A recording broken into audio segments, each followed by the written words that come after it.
Hi, I'm Aurora, the host of the Drag's newest podcast, Planet Texas, a 5-part series about climate change in Texas. Now, you might be thinking, climate change? That sounds like a huge bummer. I'm just here for more cheerful stuff, like true crime. But I promise you this isn't a show to fuel your sense of doom. It's about how regular people are fighting back against climate change in their own backyards and finding hope for the future. Planet Texas can be found wherever you get your podcasts starting Tuesday, September 13th. I'll see you there. A devastating winter storm, millions without power, hundreds dead. How could this happen in the energy capital of America? The market was killing people in their homes, and I had lost faith in it. And every decision we made at that point forward was to get the lights on. I'm Mose Bushell. I'll be your host for The Disconnect, Power, Politics, and the Texas Blackout.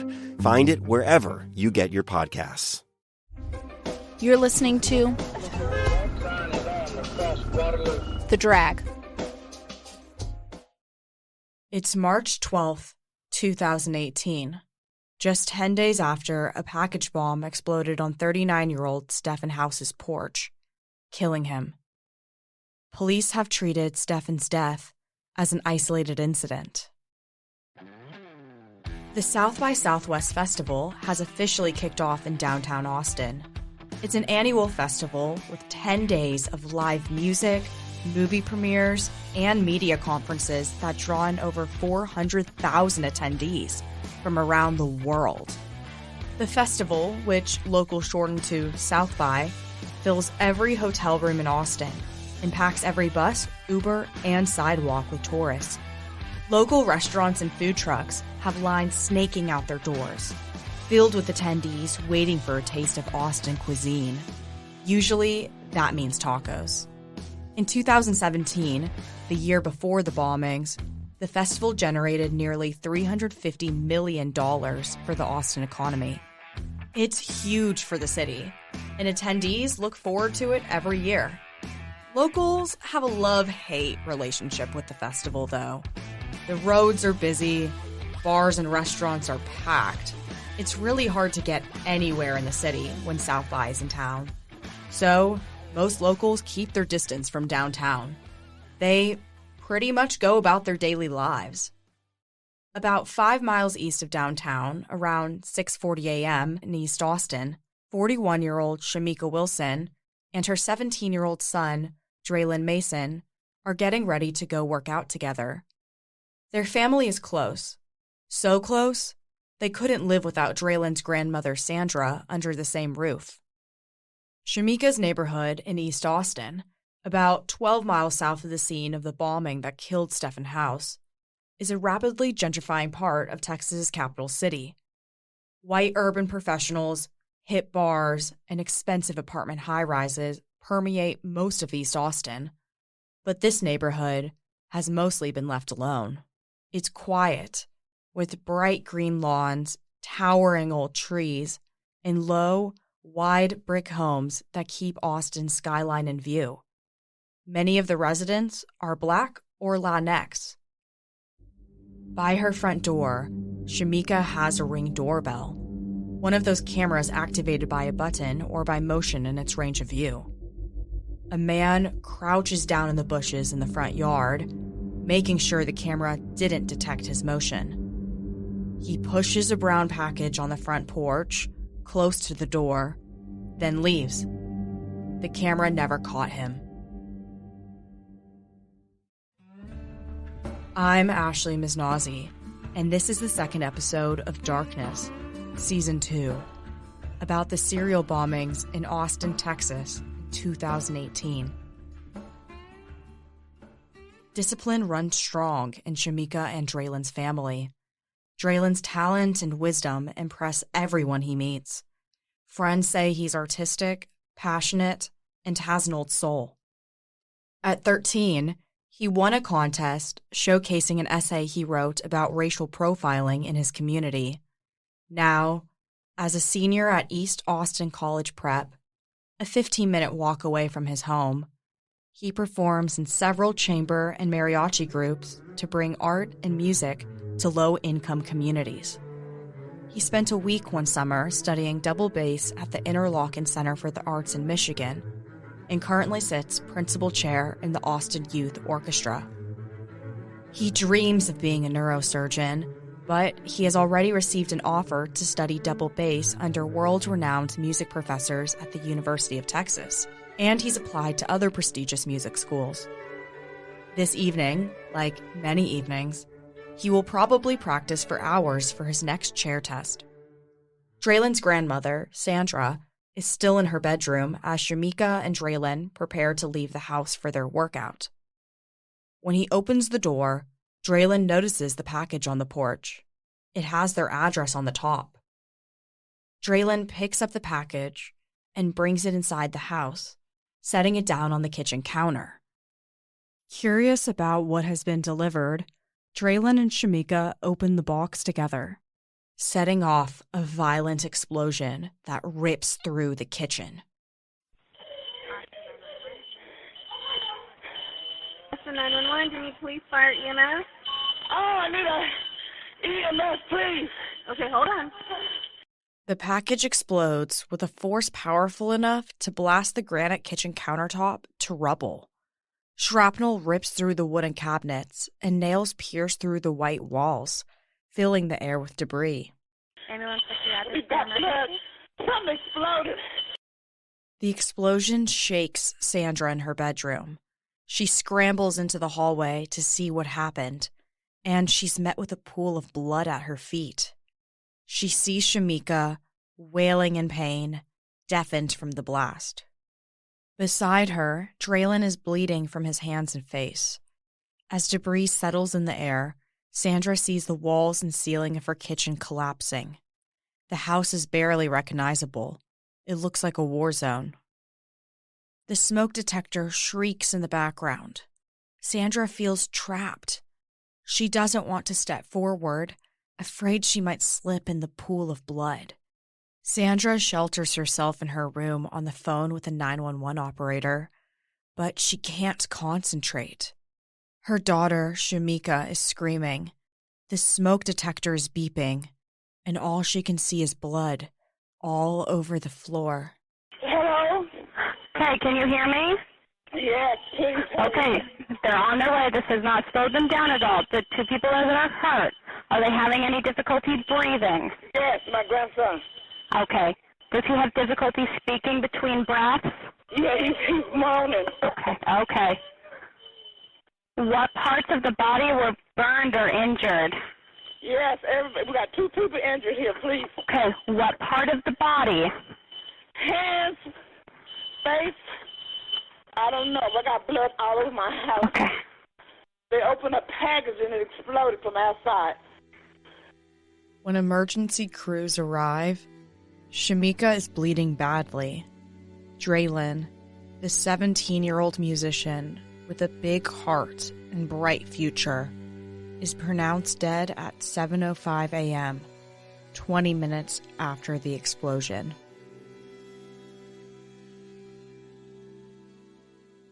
Sandra is still inside the house, in a back room. The bomb squad begins to get her out safely, but they have to be careful. They aren't sure if there are more bombs waiting, undetonated inside. And Sandra uses a walker, so the bomb squad has to take things slowly. Officer Jay McCormick, a 20-year veteran of the Austin Police Department, works on the bomb squad. He examines Stephan House, the first bombing victim, at the hospital. He's on the scene at Shamika's house. When they get Sandra out safely, she's in shock. She knows what has just happened to her grandson, to her family. Here's Officer McCormick. Being out there at the scene, I think she kind of knew what had happened and just didn't want to see it and just basically wanted out. Once Sandra is out of the house, the bomb squad gets to work. They had just responded to a similar scene 10 days ago when Stephan House was killed. But since this bomb went off inside Shamika Wilson's home, there was a lot more damage. Messed up cabinets, countertop that big hole in it, stuff everywhere. Just trash, debris, blown up stuff. It was on top of the counter. So basically, it was just a huge hole in the counter all the way down the bottom. With everything that was on top is now on the ground and scattered everywhere. Glass from the oven window scatters the kitchen floor, along with empty storage containers, metal pans, and plastic dishes from the blown-up cabinets. McCormick says the second bomb has completely changed the investigation of the first one. Yeah, so the first bombing was on the 2nd of March, right? And then South by started on the 9th. So with that kind of being like an isolated incident, as we were looking at it then, because we went 10 days with nothing else happened, during that course of investigation, still finding out things, there was nothing to kind of lead us to it being a bigger event that was fixing to go off. Now that there's been a second bomb in 10 days, more investigators from out of town will soon descend upon Austin to try to answer countless questions. Is this related to the death of Stephan House? Did somebody target Stephan's and Draylen's families? Do the two families know each other? And are more bombs out there? With more intense floods, hurricanes, and fires bearing down on us relentlessly, more and more people are starting to wonder why exactly it's taken so long to act on climate. Drilled, a true crime podcast about climate change, tells that story. From the origins of climate denial to the century-long history of corporate propaganda, Drilled investigates all the various blockers to climate action. There are 7 narrative seasons for you to dig into so far, and in between those seasons, the show puts out weekly episodes to keep listeners up to date on climate news. Check it out wherever you get your podcasts. Like this show and want to make your own? Let me tell you about Anchor. For starters, it's free. There are creation tools that allow you to record and edit your podcast right from your phone or computer. And now, you can even add any song from Spotify directly to your episodes. The possibilities are endless for what you can create, whether it's music analysis, your own radio show, or something the world's never heard before. Anchor will distribute your podcast for you so it can be heard on Spotify, Apple Podcast, and many more. You can make money from your podcast with no minimum listenership. It's everything you need to make a podcast in one place. Download the free Anchor app or go to anchor.fm to get started.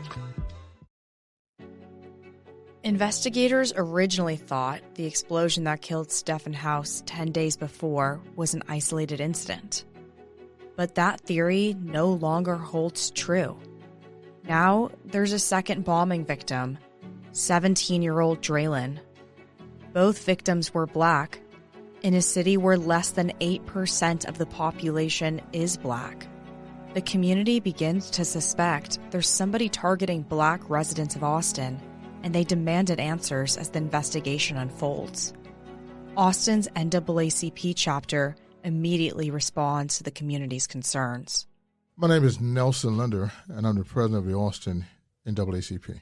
Nelson Linder has served as the Austin NAACP president since 2000. He grew up during the civil rights movement and has lived in Austin since 1981.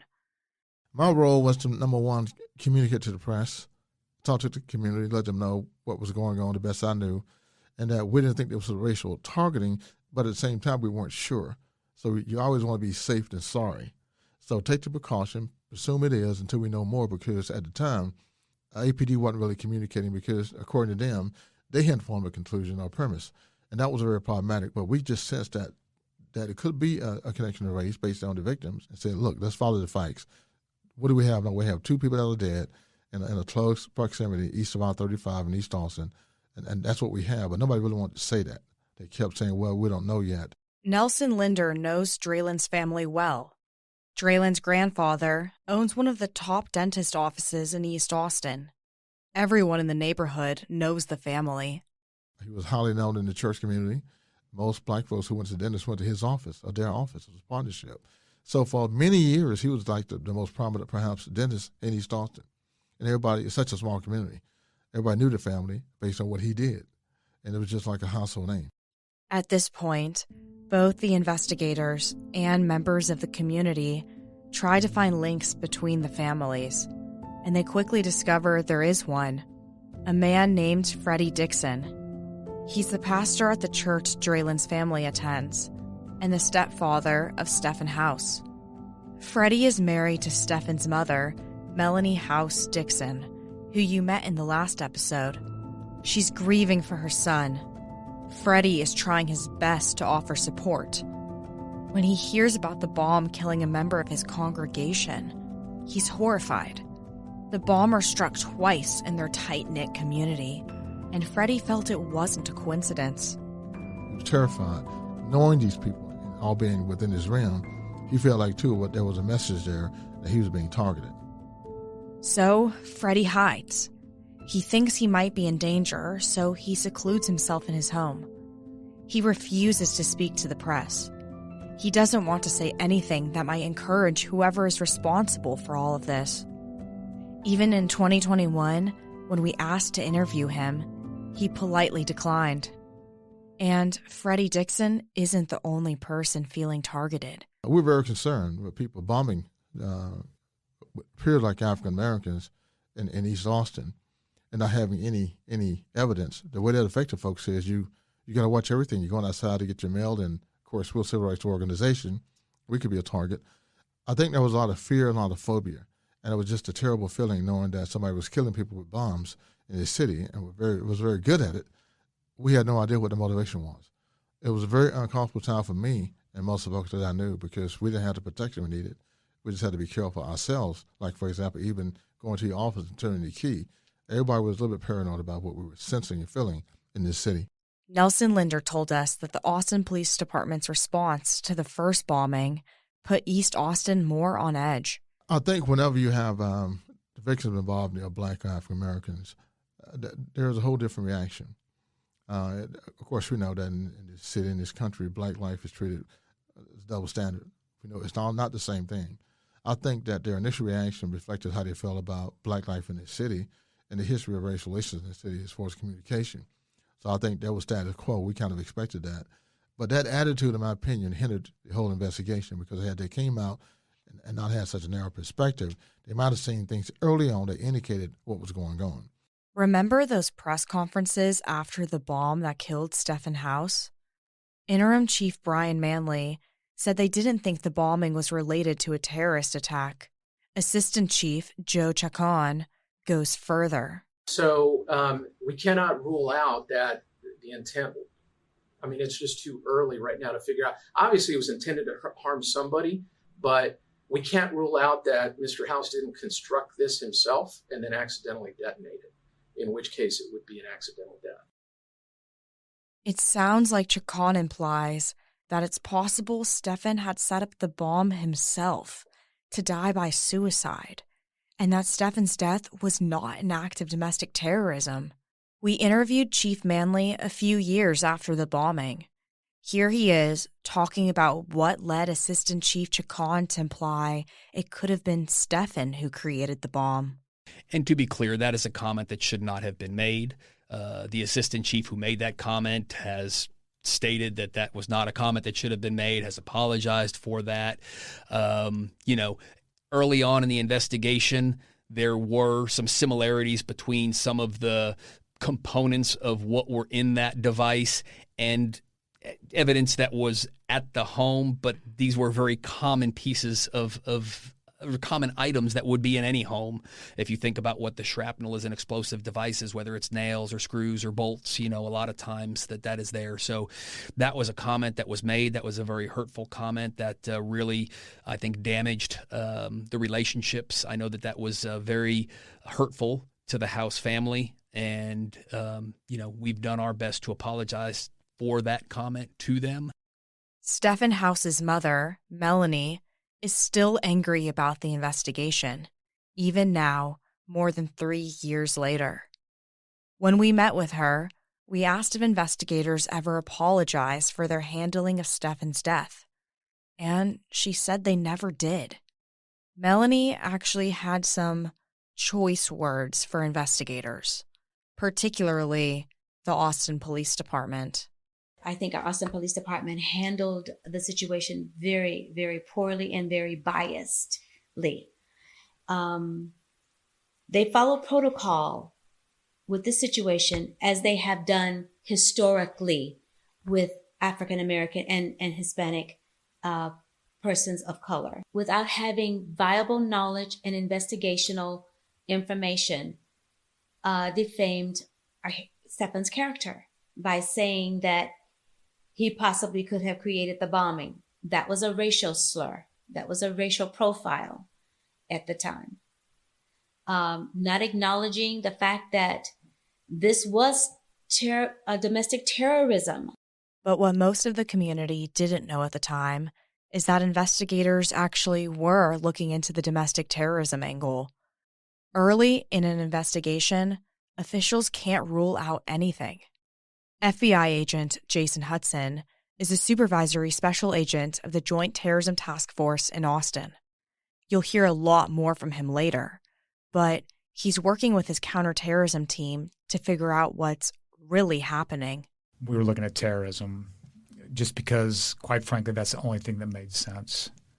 So as if you've read those statutes, though, and something that we struggled with, when you look at a hate crime, you're talking about a use of force or violence targeting a specific individual or group, specifically due to their race, their color, their national origin, their sex, their gender identity, disability, etc. And that a lot of times these acts of violence are done in order to prevent them, the victim, from participating in a federally protected activity, meaning having a job, going to school, participating in a religious event. With terrorism, similar, is you have an individual that uses force or violence in order to try to affect change or intimidate a population or a government. With both of these, you have an ideology. And since we did not know who the subject was, it was hard to determine what that ideology was and why they were committing these acts against these individuals. So a lot of our focus in the beginning was victimology, looking at the victims and trying to determine the similarities and the connections between these victims to determine if we did have an act of terrorism or if we did have a hate crime. True crime lovers, get ready to uncover cold cases that you won't hear anywhere else. I'm excited to share with you another podcast that I know you'll love, The Fault Line. On each episode, The Fault Line digs deep into cold cases that have received little, if any, public attention. They focus on unsolved murders, unidentified persons, and disappearances, particularly those involving communities marginalized by mainstream media or investigation. Through expert interviews and long-form coverage of cases like those of the Millbrook twins, Raymond Green, Robert Martin, and Elia Banderas, The Fault Line takes you deep inside these cases and explores the cutting-edge science and technology that could help solve them. I recommend our listeners check out their episodes on the victims of Samuel Little, as well as their look into a little-known series of Atlanta serial killings, including the historical Atlanta Ripper to the Atlanta Lover's Lane murders. Both great series. If you love diving deep into unsolved cold cases, join The Fault Line on their quest to uncover these ignored stories. We really enjoy this podcast, and we think you will too. Check out The Fault Line on Apple Podcasts, Spotify, or wherever you listen to podcasts. Most Americans believe freedom of religion is a right, even when your religion is a little unconventional. I am the mystic mother of the Phoenix Goddess Temple. But what happens when your beliefs, sexuality can be sacred, might be against the law? Bam, bam, bam, please. Witnessed. Mystic Mother is available now. Subscribe on Apple Podcasts to binge all episodes or listen weekly, wherever you get your podcasts. The morning of March 12th, hours before the explosion that killed Draylen Mason, Interim Chief Brian Manley had been up all night. Around midnight, he got a call about an officer-involved shooting in South Austin, unrelated to the bombings. Whenever an officer is involved in a shooting of any kind, the investigation is lengthy. So Manley stayed on the scene and worked with his officers until 5 a.m. He decided there was no point in going home, So he drove back to the Austin Police Headquarters to start his day. That's when the call came in about the bomb at Draylen's house that morning. I immediately loaded up and responded to the scene and saw, again, very similar to what I had seen at the first explosion, evidence that a bomb had gone off, although in bombing number 2, most of that was inside because that bomb actually exploded in the family's kitchen. And the debris field obviously didn't do much as far as exiting the home, but it was obvious that you don't have 2 explosions like that, both the result of IEDs, and not know that they're connected some way or somehow. Again, bombings aren't common, so 2 bombings in 10 days mean they most likely are connected. Manley wants to communicate the danger to the public immediately, but he doesn't want them to panic. And so it was walking that fine line of trying to heighten everyone's awareness without alarming them to the point of panic. And remember, thousands more people are in Austin than usual for the annual South by Southwest Festival. Most of South by is held downtown, 12 miles from where the first bomb exploded, but just about 5 miles away from the home where Draylen Mason lived. The idea that this was all happening during what is arguably Austin's busiest time of the year put the city on edge. Here's Manley delivering a press conference the day Draylen was killed, letting the city know to be cautious. If you see a suspicious package on your porch or somebody else's, let us know. We do not believe that this package here today was left by any of the official mail delivery services, whether it be the United States Postal Service, UPS, FedEx, or DHL. While investigators continue to examine the blast scene, civilian FBI analyst Jordana Nesvog is at the hospital. So I am an intelligence analyst with the FBI, and I've been with the FBI for almost 15 years and have worked a pretty wide range of different violations. I started out with white collar and moved on to gangs and drugs and then violent crimes and working crimes against children. And then by the time that I was in Austin, I ended up on the Joint Terrorism Task Force, which includes both international terrorism violations as well as domestic terrorism violations. Agent Nesvog is like your stereotypical crime TV show heroine. You know the type. Quirky, humble, and incredibly smart. Throughout our entire interview, she credited everyone else for their hard work. But everyone we've talked to told us she's the one who deserves all the credit. You'll hear from Agent Nesvog more later. She's absolutely vital to the investigation. But right now, she's analyzing the 2 surviving victims of the blast that killed Draylen. And so that was a new experience for me to be collecting evidence from, an environment where we had a victim, but we had multiple victims that were fighting for their lives. And so collecting evidence from a trauma room where somebody had just been in there with doctors and everybody trying to save her life, that was, it just brought it way closer to home than I probably had experienced before. I remember being somewhat numb or just in shock, like, oh wow, like we are in it now. And going into that trauma room, I was collecting evidence that had come in on a victim's body, like it was in her clothing, and that really struck me in a way that I hadn't experienced before. The process of gathering evidence from a victim's body is a tedious one. As with any explosion, there are many pieces of evidence, often quite small, but they're all vitally important. I was the photographer, but we carried out pretty much all the roles that needed to be carried out. So it was just a matter of photographing, the clothing that she had been wearing, and then all of the evidence that we were taking away from that was basically bits of shrapnel.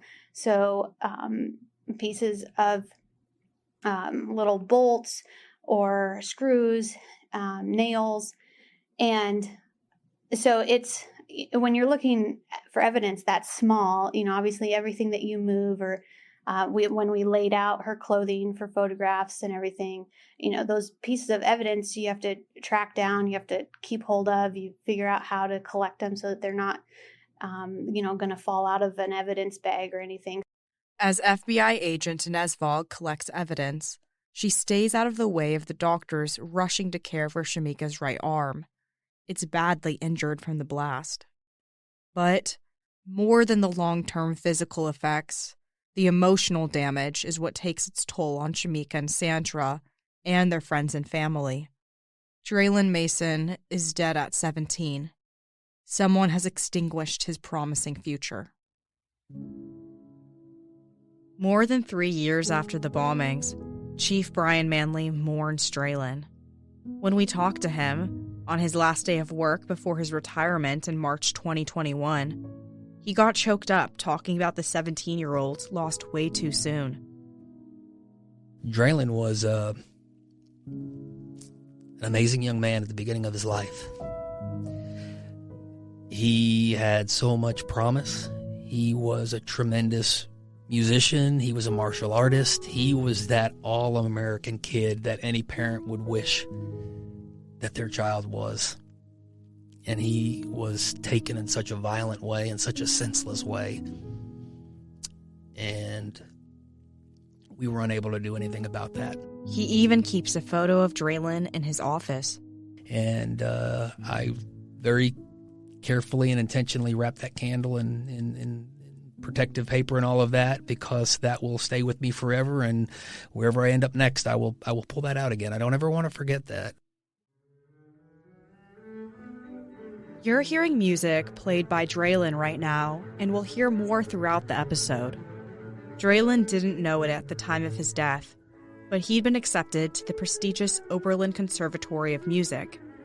His family received his acceptance letter days after he died.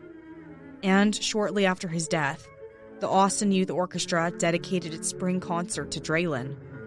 When Draylen was killed, Austin classical radio station, KMFA, was raising money to move to a new studio space.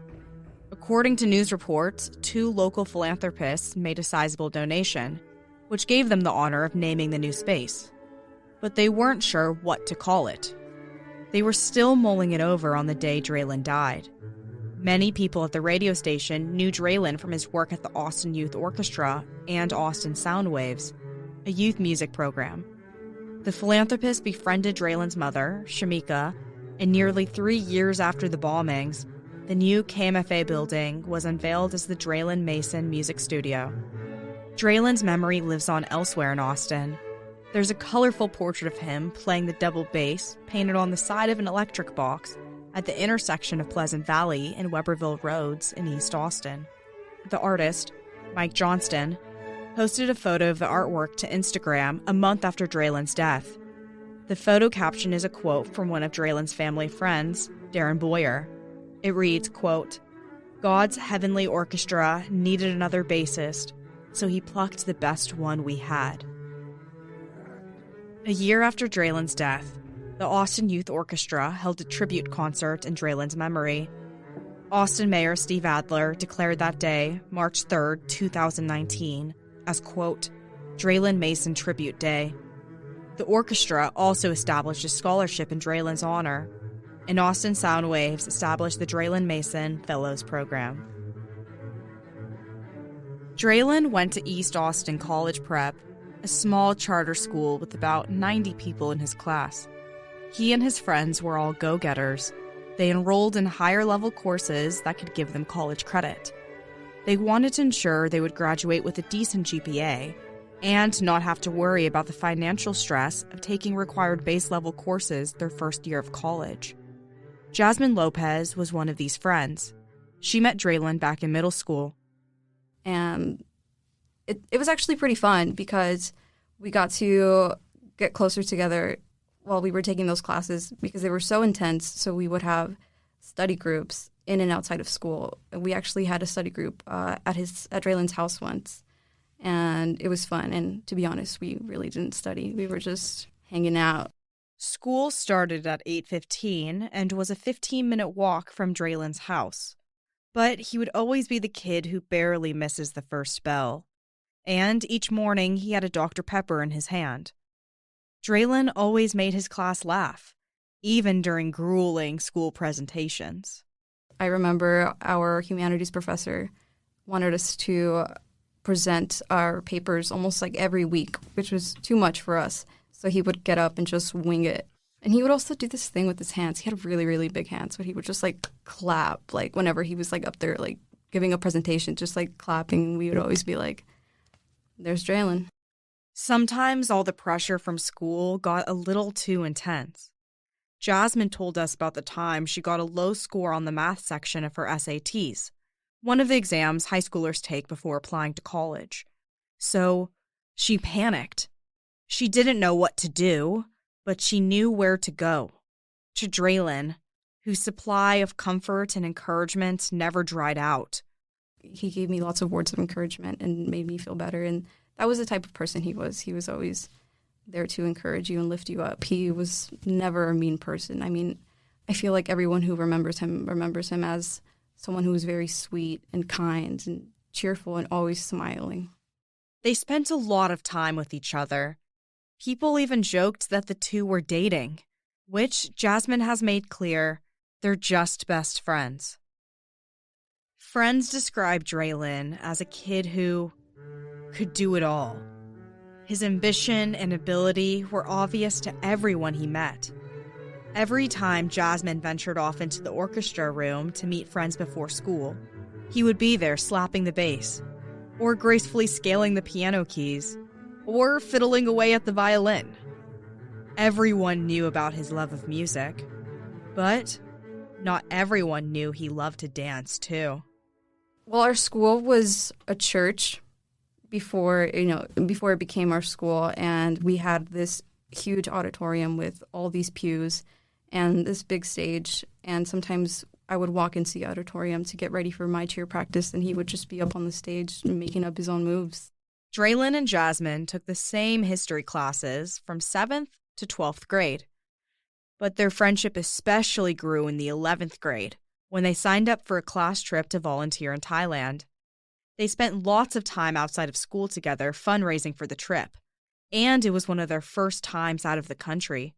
I remember walking around the temples with him.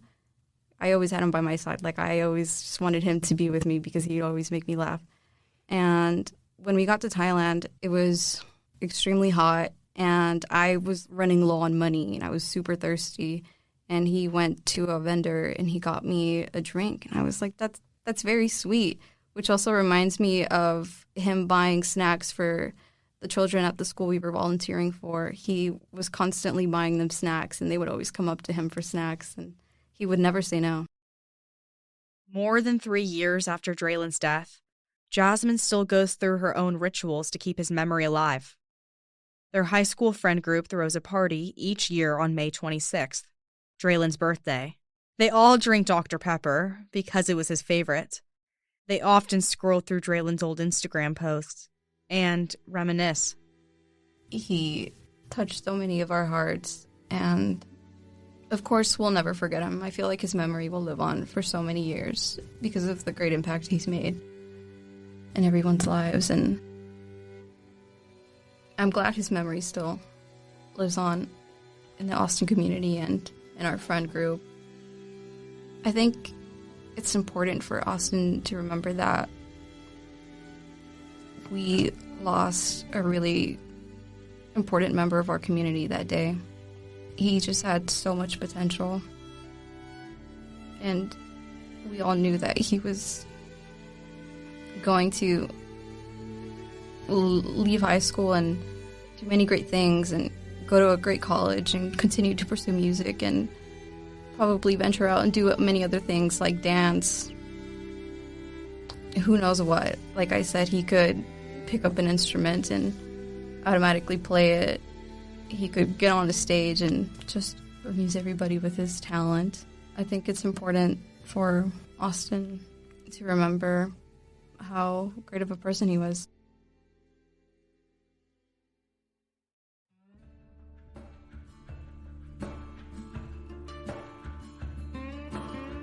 Next on Season 2 of Darkness.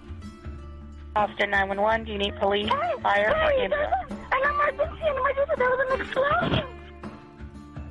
The policeman that said, "What happened, ma'am?" And I said, "I picked up a box and it exploded."